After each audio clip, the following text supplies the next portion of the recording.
Bonjour à toutes et à tous et bienvenue sur Caféine. Caféine, c'est une conversation avec des femmes, des hommes de tout horizon, avec un même point commun, être passionnés par leur métier.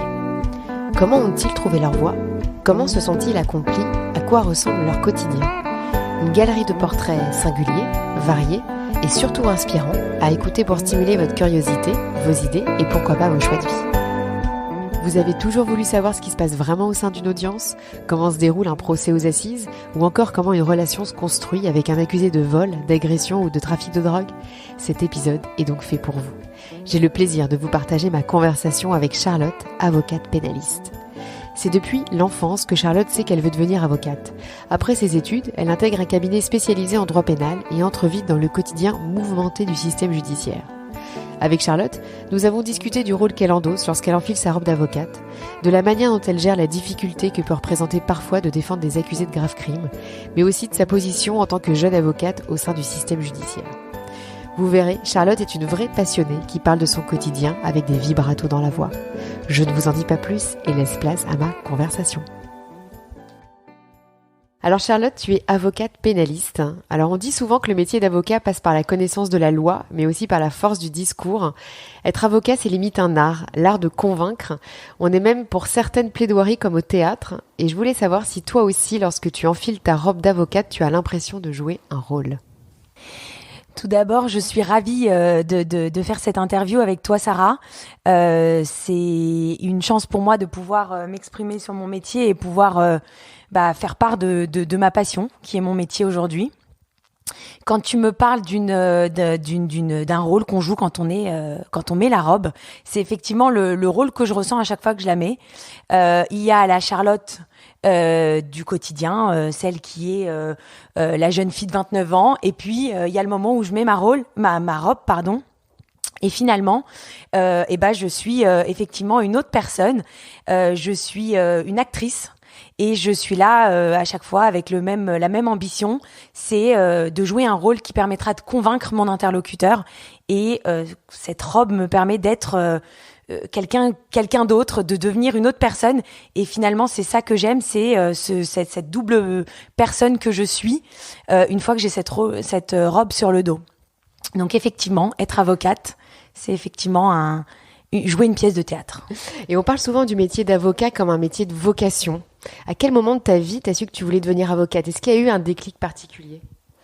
Alors, ça peut paraître étrange, ou parfois on peut dire que je peux peut-être exagérer, mais en fait, c'est depuis que j'ai l'âge de 6 ans que je sais que c'est le métier que je veux faire et que je ferai tout pour atteindre cet objectif. Depuis toujours, j'ai toujours su que je voulais être avocate. J'ai toujours su que je voulais être avocate pénaliste. Après, je te cache pas que on a tenté parfois finalement de me mettre face à ce qu'est le métier d'avocat pénaliste par rapport à la moralité, etc. J'ai à un moment donné hésité à faire autre chose et puis finalement je suis revenue à ce que j'ai toujours voulu faire. Et donc depuis que j'ai intégré l'école d'avocat et tout au long de mes études, j'ai toujours fait en sorte de pouvoir devenir avocate pénaliste. Donc c'est effectivement une vocation. Et il y a eu un déclic ? Pourquoi spécifiquement à 6 ans Alors pas du tout, c'est juste qu'à partir du moment, alors de mémoire et quand j'en parle avec mes parents d'ailleurs, on est tous les trois d'accord sur cet âge-là, et en fait je pense que c'est à partir du moment où j'ai compris entre guillemets ce qu'était le métier d'avocat, où ça m'a paru être une évidence. Donc je pense qu'il y a rien eu de particulier, peut-être un film que j'ai dû voir, je peux pas te dire, j'ai pas de souvenir précis, mais en tout cas c'est une évidence. J'ai 30 ans bientôt et depuis 24 ans, je sais que c'est le métier d'avocat que je veux exercer. Est-ce que tu te souviens de ta première affaire ? Alors, j'ai eu ma première affaire en droit pénal qui remontait effectivement à bientôt maintenant 2 ans et demi. Et effectivement, c'était un petit dossier qui en soi n'était pas très intéressant. Les faits n'étaient pas particulièrement graves ou particulièrement fous. Mais en tout cas, je me rappelle de la première fois que j'ai mis ma robe. Et je peux te dire que ça restera à vie dans ma tête. C'était un petit dossier de vol à la roulette, mais ça restera à jamais gravé dans ma tête, c'est une évidence. Oui, parce que pendant tes études, on t'apprend certes toute la connaissance de la loi, mais est-ce qu'on t'apprend à jouer une plaidoirie, comme tu disais au début, comme si tu jouais un rôle ? Est-ce qu'on t'apprend à faire ça ? À manier l'art du discours ? Alors, à l'école, donc il faut savoir que nous, on intègre une école d'avocats pendant 1 an et demi. Donc ça peut être, c'est après notre cursus universitaire.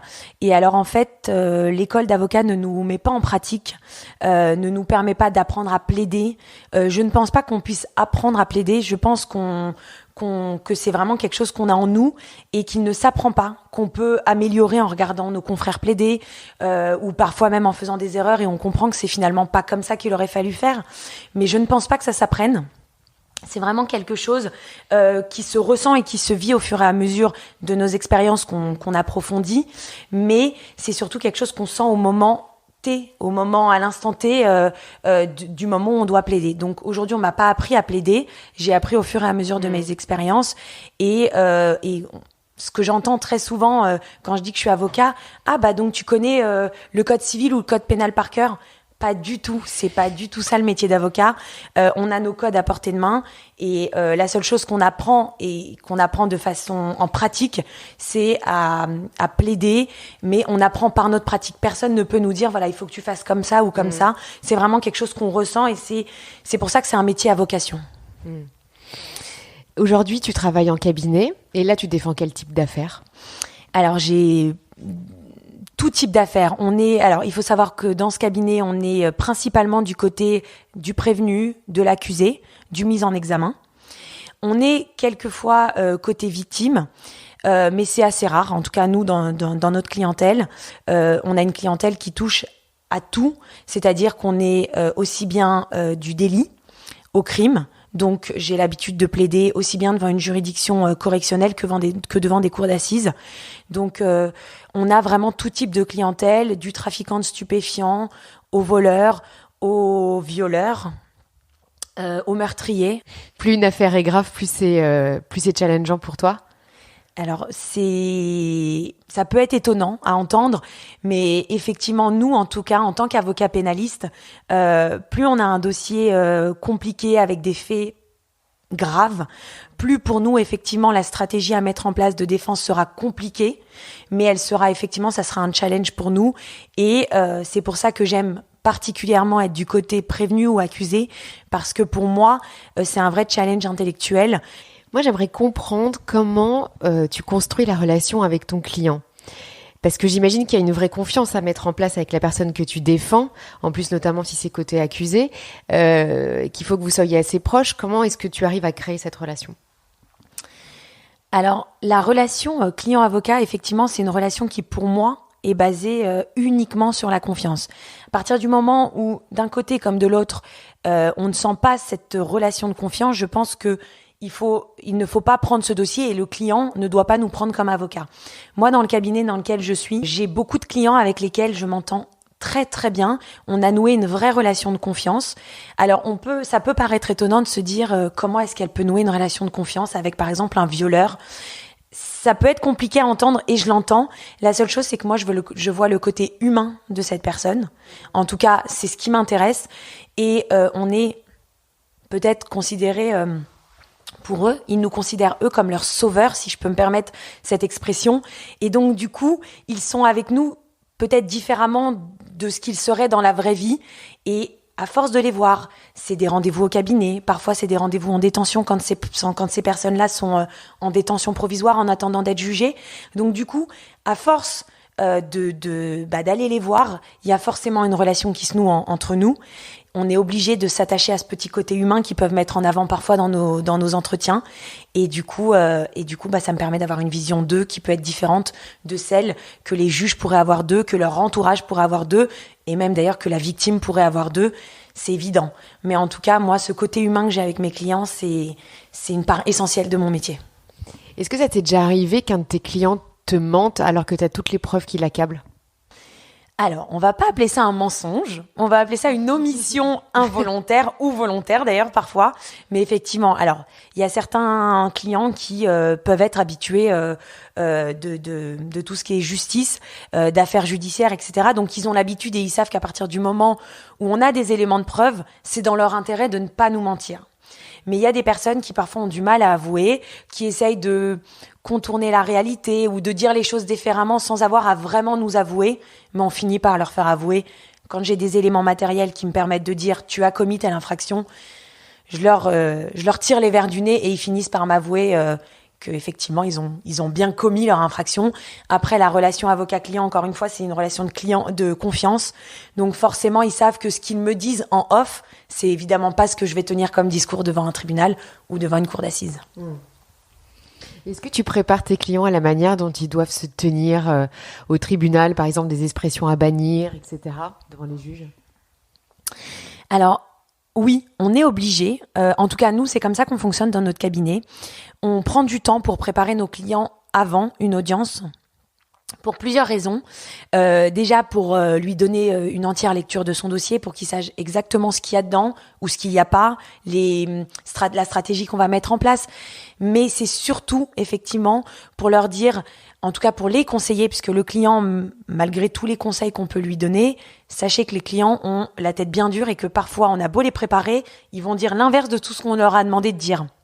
Donc ça, c'est un petit peu compliqué et c'est pour ça que parfois on dit que le client est notre pire ennemi dans un procès, parce que parfois c'est contre lui, c'est de lui plutôt dont on doit se méfier.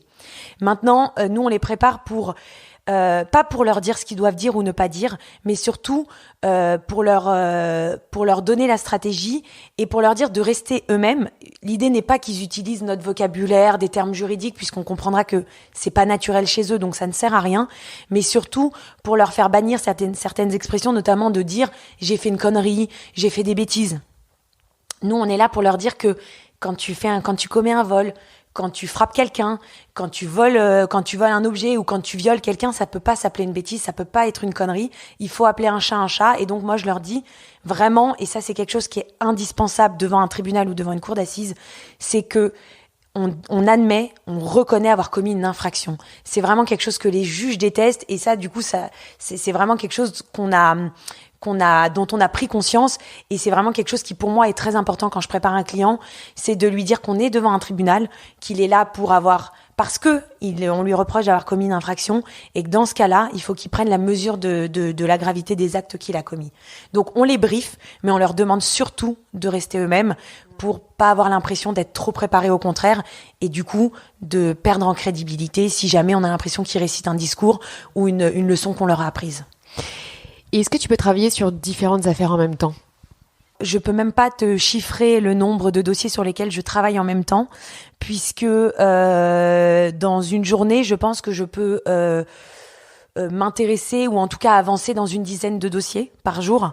Alors après, moi, notre emploi du temps, il est le matin. Je ne sais pas de quoi va être fait de ma journée.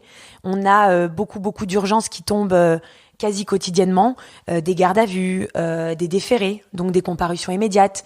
Et puis en parallèle, on a tous nos dossiers de fond à faire. On a des interrogatoires à préparer, des clients à aller voir en détention pour les préparer à ces interrogatoires, ou même les préparer pour une audience le matin pour l'après-midi parce qu'ils sont déférés dans l'urgence. Donc aujourd'hui, c'est très rare pour moi d'avoir une journée entière sur laquelle je peux m'attarder sur un seul et unique dossier. Est-ce que tu te réserves le droit de refuser des dossiers ? Alors effectivement, il y a ce qu'on appelle la clause de conscience pour les avocats. C'est une clause qu'on invoque et qui nous permet de dire qu'on n'a pas envie d'accepter tel ou tel dossier. Après, on n'a pas à invoquer les motifs pour lesquels on refuse de prendre un dossier. Moi, effectivement, il y a certains types d'infractions que je me refuse de défendre. Et ça t'arrive, comme tu défends souvent les accusés, on imagine parfois justement les avocats être assez virulents avec les victimes. Est-ce que toi, ça t'est déjà arrivé ? Alors, j'ai un tempérament où c'est vrai que je prends tellement mes dossiers à cœur qu'effectivement, je peux être assez virulente. Alors après, c'est un travail aussi que je dois faire sur moi-même parce qu'effectivement, quand je mets ma robe d'avocat, il faut pas que j'oublie que je suis avocat et que je suis pas Charlotte comme celle que je suis dans ma vie de tous les jours. Quand nous, on pose des questions à la partie civile, quand on voit, par exemple, qu'elle nous ment malgré les éléments objectifs qu'on lui sort, quand on est passionné par ce métier-là, c'est très difficile de résister et de se maintenir. Alors effectivement, on la respecte et tout se fait toujours dans le respect de toute façon de la partie civile, mais je peux effectivement faire en sorte de tourner mes questions d'une façon qui peut parfois être interprétée comme étant un petit peu virulente ou attaquante. Je suis plus dans l'attaque que dans la défense. Mais ça fait partie, selon moi, de mon métier. Et quand j'ai l'impression qu'on nous ment et qu'on tente d'accuser et de charger quelqu'un, moi, ma façon de répondre, c'est comme ça. Après, chaque avocat a sa façon de poser des questions, a sa façon de réagir. Et c'est ce qui fait qu'on a des plaidoiries qu'il y a autant de plaidoiries que d'avocats. Et c'est pour ça que je disais que la plaidoirie ne s'apprend pas, parce que c'est en fonction de la personnalité de chacun. Et effectivement, parfois, je peux envoyer des petites questions qui peuvent être interprétées comme des taquets ou comme des petites punchlines. Tu es jeune, tu es une femme. Est-ce que ça t'a déjà posé problème ? Alors, c'est une question qu'on me pose assez souvent. Effectivement, j'ai 29 ans, j'ai été avocate à l'âge de 27 ans, un petit peu moins que 27 ans. Et je suis dans un milieu qui est effectivement très machiste, pardon. Et on est très souvent confronté à des clients qui sont donc des hommes. C'est très rare d'avoir des femmes. Alors au début, quand on me voit et puis quand on voit qu'on est face à une avocate qui paraît jeune, j'ai déjà fait face à quelques questions, et à chaque fois gentilles et jamais tournées ou d'une façon agressive ou méfiante. Mais effectivement, il y a des clients qui nous posent la question: depuis combien de temps vous êtes avocate ? Est-ce que vous avez déjà été amené à plaider devant tel type de juridiction, et puis une fois qu'ils voient qu'on connaît leur dossier, qu'on a mis en place une stratégie de défense qui tient la route, et surtout une fois qu'ils nous voient plaider et qu'ils nous voient dans notre rôle d'avocat, heureusement pour moi, la question de ma jeunesse et du fait que je sois une femme, ça n'a jamais posé de difficulté, et ça s'est toujours très très bien passé avec mes clients. Et t'arrives à prendre du recul par rapport à tout ça. Je dis ça parce que en tant que femme, quand tu défends des violeurs, parfois pour des crimes qui sont assez durs, comment est-ce que t'arrives toi justement à prendre du recul, à rester dans la même pièce, à défendre du coup ce type d'accusé ? Alors j'ai la chance de pouvoir finalement de pouvoir faire la distinction entre l'avocate que je suis et la personne, l'être humain entre guillemets que je suis quand j'enlève ma robe d'avocat. Donc effectivement, quand j'ai affaire à des affaires qui sont difficiles, ou alors parfois qui peuvent me rappeler des choses alors que j'ai soit parfois vécu personnellement, soit vu dans mon entourage, effectivement ça peut être compliqué de faire la part des choses et de réussir à se dire: c'est en tant qu'avocat que tu vas devoir traiter ce dossier. Maintenant, c'est des choses qui m'arrivent très peu souvent. En général, une fois que j'enlève ma robe et que je ferme la porte de mon cabinet ou que je quitte une salle d'audience, je redeviens la jeune femme que je suis, et je retrouve ma vie, on va dire, normale, en mettant de côté mes dossiers professionnels. Et même lors des procès en assises, parce que c'est vrai qu'on dit souvent qu'un procès en assises, c'est tu revis une histoire dramatique, t'es quand même plongé pendant quelques jours dans ton procès. Comment est-ce que tu le vis, toi ? Alors, effectivement, donc quand on est sur des audiences comme ça, alors ça peut être devant la cour d'assises ou même devant un tribunal correctionnel, il y a des audiences qui sont sur plusieurs jours. Donc effectivement, le premier jour, quand on sait qu'on revient le lendemain, le soir, forcément, le dossier nous tourne en tête, on réfléchit, on peut parfois être amené à modifier une stratégie de défense parce que ce qui s'est passé la première journée n'était pas ce à quoi on s'attendait, il peut y avoir eu des rebondissements. Mais encore une fois, j'arrive vraiment à faire la part des choses entre ce que je vis en tant qu'avocate et entre la jeune femme que je suis. Donc vraiment, pour l'instant en tout cas, j'ai pas encore été confrontée à un cas qui a mis à mal la distance que je mettais en tant que jeune femme avec mon travail. Et tu as déjà eu des affaires de meurtre ?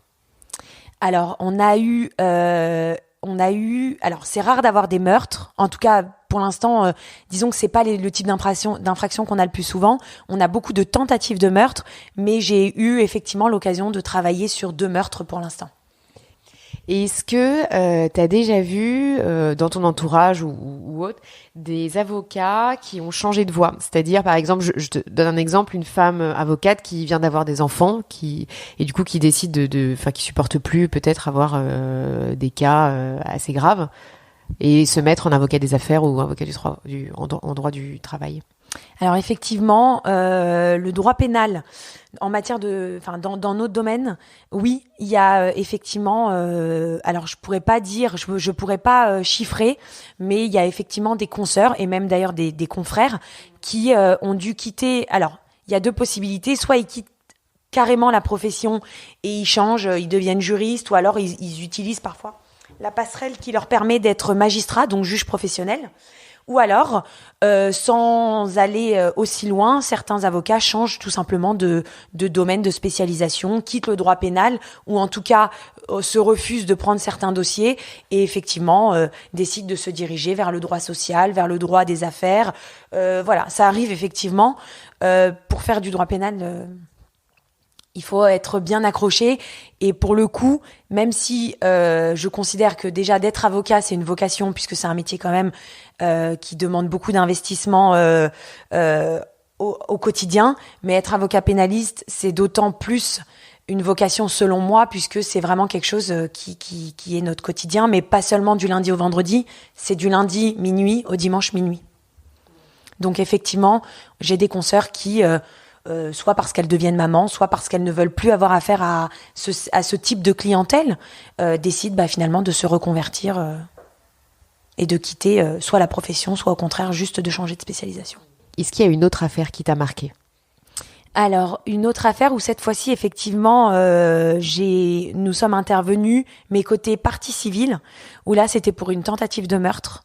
Alors, je vous parle des assises parce que c'est effectivement, déjà, on n'en a pas non plus toutes les semaines. C'est quand même beaucoup plus rare que des audiences correctionnelles. Après, j'ai eu aussi de très belles audiences correctionnelles, des très beaux dossiers. Mais ça, c'est vraiment notre quotidien. Les audiences correctionnelles, on plaide peut-être au minimum 2 à 3 fois par semaine. Donc ça me paraît beaucoup moins aujourd'hui, on va dire, c'est mon quotidien, donc ça me paraît banal, on va dire. Alors qu'effectivement, les assises, c'est beaucoup plus ponctuel. Et donc là, l'autre dossier, c'était une tentative de meurtre où notre client a été victime de 5 coups de couteau, dont un dans une zone vitale. Heureusement, il n'est pas mort, mais on a eu 3 jours d'audience devant une cour d'assises où effectivement ça a été très très riche en émotions, notamment quand la partie civile, donc notre client, s'est exprimé. On a eu des témoignages d'autres personnes qui sont intervenues, qui ont pu relater les faits de leur statut de témoin. Et puis encore une fois, il y avait ce jeu de questions-réponses à faire avec la personne donc accusée. Où pour moi c'est le plus palpitant. Il y a la plaidoirie qui est très intéressant, mais il y a effectivement ce jeu de questions-réponses à faire qui permet finalement de donner cette adrénaline, puisqu'on ne sait pas ce que la personne va nous répondre. Donc en fait, il peut y avoir des rebondissements et on peut jamais prédire de quelle façon une audience aux assises va se terminer. Comment est-ce que tu construis ta plaidoirie ? Alors, très sincèrement, au début, j'écrivais, je me faisais une espèce de pense-bête. Alors pas au début, je commençais à faire des phrases. Après, j'ai commencé à faire des petits tirés. Et aujourd'hui, très sincèrement, c'est du feeling. Donc alors, tu les prépares pas ? Alors, je les prépare dans ma tête. Je sais exactement quels vont être mes points forts, ce que je vais devoir dire, comment je vais devoir le dire. Mais je n'écris plus. Je mets peut-être un tiré avec un mot à côté. Et je connais tellement bien mon dossier parce que quand je plaide un dossier, vraiment, je prends le temps. Je veux pas faire les choses mal. Et puis, il y a des enjeux tellement importants pour nos clients que quand j'ai un dossier, je le connais par cœur. Voilà, quand j'accepte de plaider le dossier, c'est que je le connais. Donc, il suffit pour moi de voir un mot et je sais à quelle idée je vais devoir le rattacher. Donc après, ma plaidoirie, c'est spontané. Déjà, j'aime faire des plaidoiries qui soient spontanées.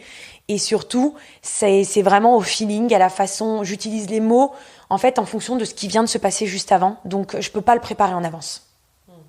Tu préfères passer en premier ou en deuxième quand tu fais ta plaidoirie ? Il y a souvent cette question-là.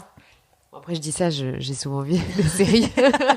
Alors, effectivement, je préfère passer en première parce que j'ai tellement d'adrénaline avant de plaider que, alors aux assises, il faut savoir qu'en général, c'est des plaidoiries qui peuvent aller d'une demi-heure, 3/4 d'heure, à parfois 1 heure et demie.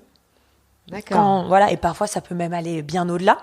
Donc, en fait, rester avec cette boule de stress une demi-heure, 3/4 d'heure, parfois, c'est très difficile. Alors, je préfère passer la première, comme ça, au moins, c'est fait.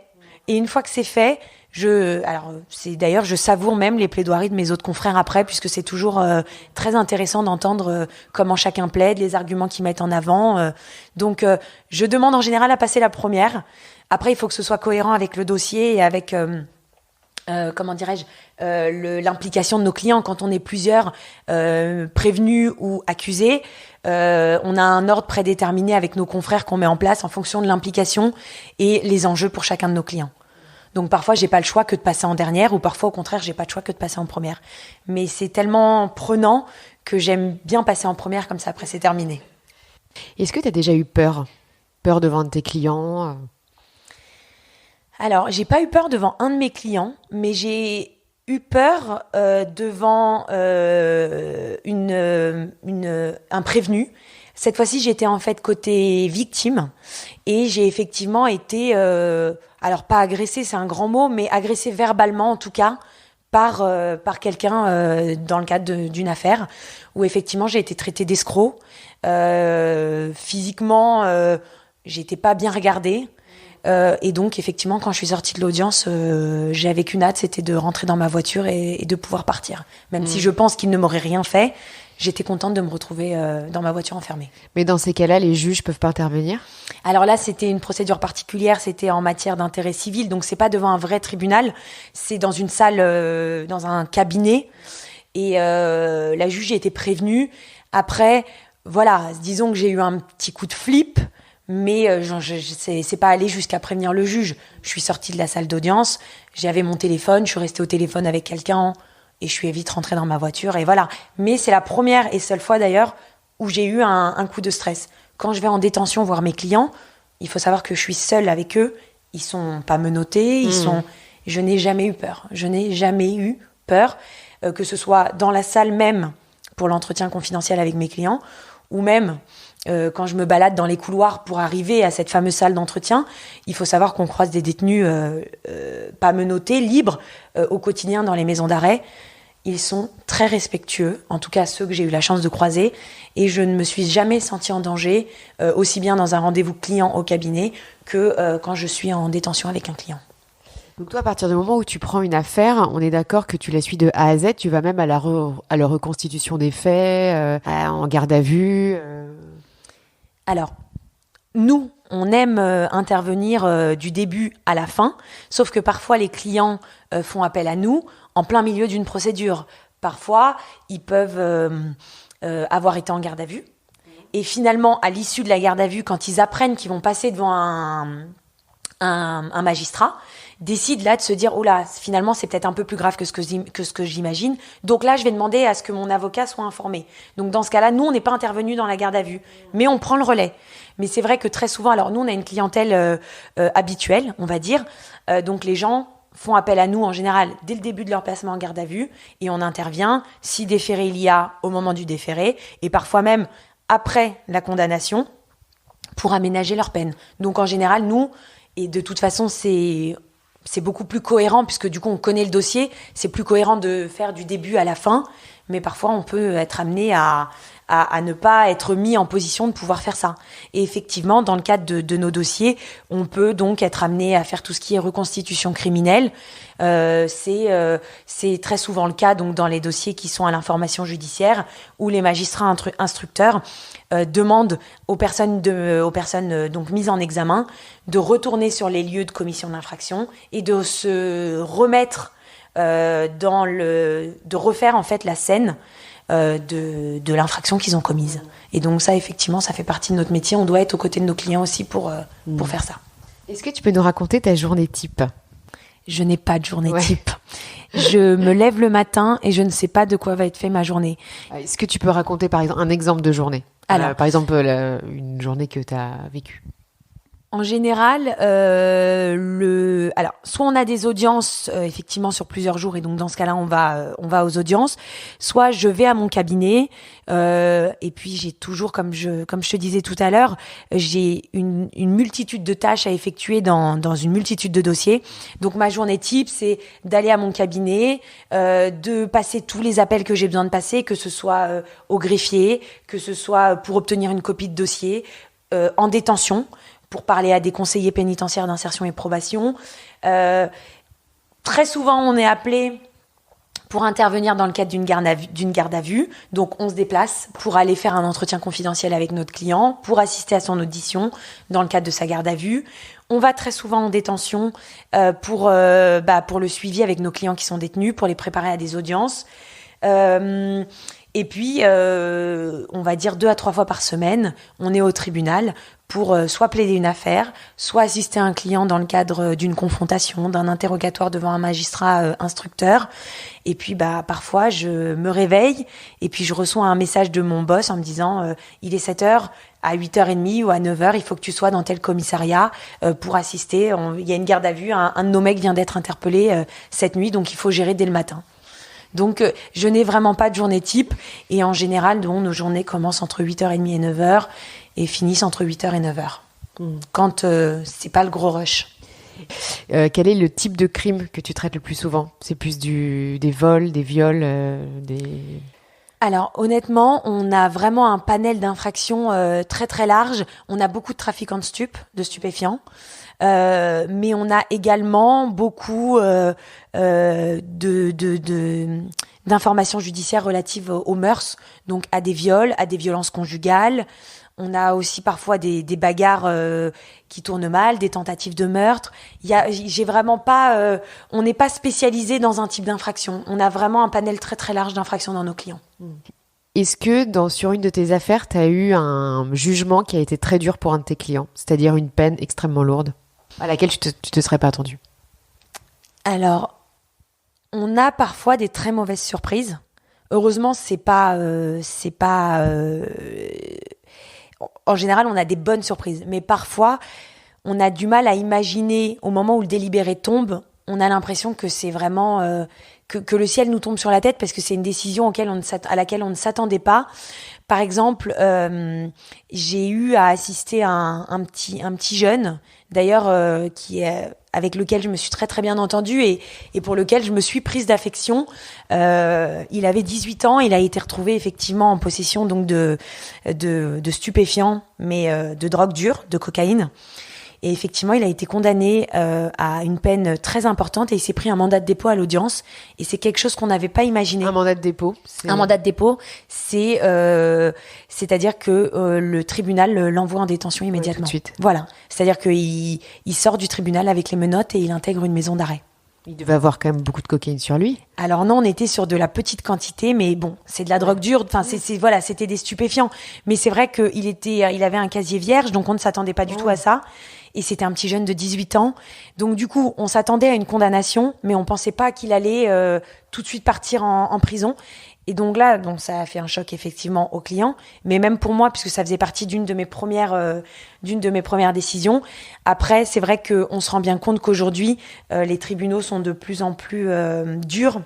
Ils veulent donner des exemples aussi. Voilà, c'est ça, exactement. C'est qu'aujourd'hui, ils veulent faire des affaires qui viennent devant leur juridiction, des exemples, parce que en matière de stupéfiants, ça devient très compliqué. Donc aujourd'hui, nos clients sont préparés à l'idée selon laquelle les tribunaux tapent très très fort en matière de stupéfiants. Et donc là, quand j'ai appris qu'ils partaient en détention, là pour le coup, ça m'a mis un coup parce que, alors moi je les prépare toujours à toutes les éventualités, que ce soit la meilleure comme la mauvaise, mais je ne pensais pas qu'effectivement ça allait être le cas. Donc du coup, ça a été très dur de le voir partir en détention. Et là, pour le coup, j'ai été atteinte moi aussi parce que c'était inattendu. Et dans ces cas-là, tu dois aussi discuter avec les parents quand ce sont des jeunes. Alors effectivement, en général, quand les prévenus sont si jeunes, donc il y a des parents qui sont derrière eux et qui était donc présent à l'audience. Donc après, il faut aussi gérer la maman qui, quand elle entend que son petit de 18 ans part en prison, c'est très dur à gérer. Donc après, on a cette espèce de travail aussi derrière nous en amont, qui fait complètement partie de mon métier d'ailleurs, à gérer. Et donc, quand nous-mêmes, on a ressenti un choc, on imagine que celui de la maman est d'autant plus important. Et ça a été une épreuve très, très difficile pour elle. Et ça t'est déjà arrivé d'avoir un client, justement, là, on parlait de ce petit jeune de 18 ans, il part en prison, il fait appel, du coup, tu retournes le voir en prison plusieurs fois, et ça t'arrive de voir certains de tes clients en état de détresse en prison? Alors, oui, effectivement, nos clients sont... Alors, on a deux types de clients. On a ceux qui sont malheureusement habitués à des allers-retours en détention. Donc forcément, pour eux, la réincarcération est moins dure, on va dire. Mais quand on a un petit jeune de 18 ans qui va découvrir pour la première fois ce qu'est la prison, quand on se retrouve en détention avec lui, quand on va faire nos rendez-vous, on va dire mensuels ou parfois même 2 fois par mois, on va les voir. Et ben effectivement, il faut être là pour le rassurer.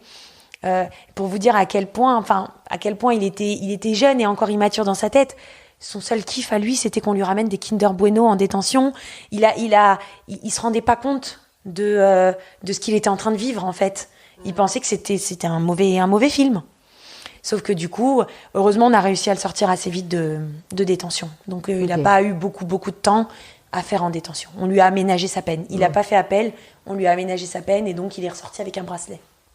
Est-ce que ça t'est déjà arrivé de travailler pour des procès qui étaient médiatisés? Pour l'instant, j'ai pas encore fait les affaires médiatisées dans lesquelles on intervient n'ont pas encore été jugées. Donc ça va venir. On a 2-3 affaires en cours très médiatisées et qui vont, je pense, d'ici 1 an, pas tarder à être jugées devant les cours d'assises. D'accord, on entendra parler de toi du coup. J'espère. Quelles sont pour toi les qualités principales que doit avoir un avocat? La passion. Il faut vraiment aimer son métier puisque, comme je te disais tout à l'heure, c'est mon quotidien. J'ai mon téléphone toujours sur moi. Dès que je te parle, quand même, j'ai un œil dessus parce que je pourrais être appelée jour, nuit et du lundi au dimanche. Donc nous, on a dans notre cabinet des systèmes de perm. Donc heureusement, je ne suis pas tous les dimanches, tous les week-ends de permanence, mais c'est 2 à 3 fois par mois. Et donc, il faut que je sois réactive H24. Donc pour moi, il faut être passionné et il faut avoir un côté humain très très très très important. Il faut que faut aimer le relationnel avec le client et surtout, faut avoir la niaque et l'envie de réussir. Est-ce qu'un avocat trop empathique peut être un bon avocat? Il pourrait l'être, mais il faudrait pas qu'il soit du côté accusé ou prévenu. Il faudrait être plutôt du côté de la partie civile. Et qu'est-ce que tu conseillerais à des gens qui voudraient devenir avocat? Foncez. Franchement, si vous êtes passionné, foncez parce que du coup, c'est vraiment... c'est un kiff de se lever le matin et d'avoir envie d'aller travailler. Alors bon, il y a des matins où c'est un peu compliqué quand on est fatigué, mais quand on y est, moi quand je mets ma robe d'avocat, je suis la plus heureuse. Ouais, c'est marrant parce que tous ces métiers-là dont ton métier reflète la vraie vie, entre guillemets, hein. Enfin voilà, vous êtes un reflet de ce qui se passe dans la société. Mais c'est vrai quand même que tu te dis d'avoir des dossiers aussi durs, tu peux dire à un moment, ok, stop, quoi, je peux plus. Enfin, c'est trop dur d'entendre ça toute la journée, des affaires de crime, de viol, de pédophilie ou autre. Alors, je dis pas que je le ferai toute ma vie. J'aimerais avoir la niaque que j'ai aujourd'hui. J'aimerais la garder toute ma vie parce que c'est vraiment un métier que j'aime et donc j'espère que cet amour pour mon métier va persister encore de très longues années. Maintenant, est-ce que quand je serai maman, est-ce que quand j'aurai une vie de famille, est-ce que j'aurai toujours cette même niaque et est-ce que peut-être que au bout d'un moment mes dossiers me mineront peut-être ou en tout cas m'atteindront un petit peu plus qu'aujourd'hui, puisqu'aujourd'hui j'arrive vraiment à faire cette distinction entre ma vie pro et ma vie perso, mais en tout cas aujourd'hui J'ai qu'une envie, c'est que ça reste tout le temps, que cette passion et cet amour pour mon métier persiste, même quand je serai maman, même quand j'aurai une vie de famille. Après, ça sera sûrement un rythme qui sera peut-être un petit peu plus réduit, mais en tout cas, j'espère vraiment maintenir cet amour pour ce métier encore de très nombreuses années. Est-ce qu'il y a une affaire sur laquelle tu aurais rêvé de travailler ? Alors là, actuellement, il y a le procès donc des attentats Charlie Hebdo, l'hypercacher. C'est vrai que c'est un procès sur lequel j'aurais aimé travailler en tant qu'avocat donc des parties civiles, puisque je pense que c'est déjà un procès qui concerne tous les avocats. Enfin, qui touche en tout cas tous les avocats, puisque c'est quand même quelque chose, ça a été un événement très important pour la France et les Français. Maintenant, je n'interviens pas dans le cadre de cette affaire-là, mais effectivement, je pense que pour un avocat d'intervenir dans ce dossier-là, ça doit être quelque chose dans une carrière, ça doit être très intéressant. Quelle est la question qu'on te pose le plus en tant qu'avocate ? Mais comment tu fais pour défendre des méchants ? Je comprends pas. Et le soir, t'arrives à dormir et je comprends pas au niveau de la morale. Ça va, tu te sens bien, t'es pas trop. C'est vraiment les questions. Ou alors la question basique aussi. Et du coup, le code pénal, tu connais tous les articles par cœur ? Ça, c'est des basiques, des questions qu'on a à chaque fois.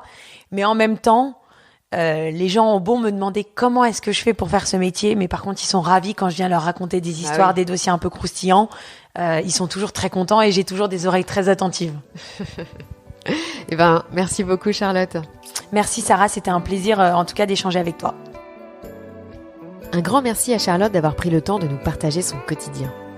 Je remercie également Fiona de nous avoir mis en relation.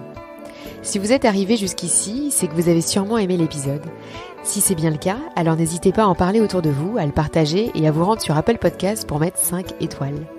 Pour suivre les actualités de Caféine, ça se passe sur Instagram, sur le compte Caféine Podcast et sur le site caféinepodcast.fr.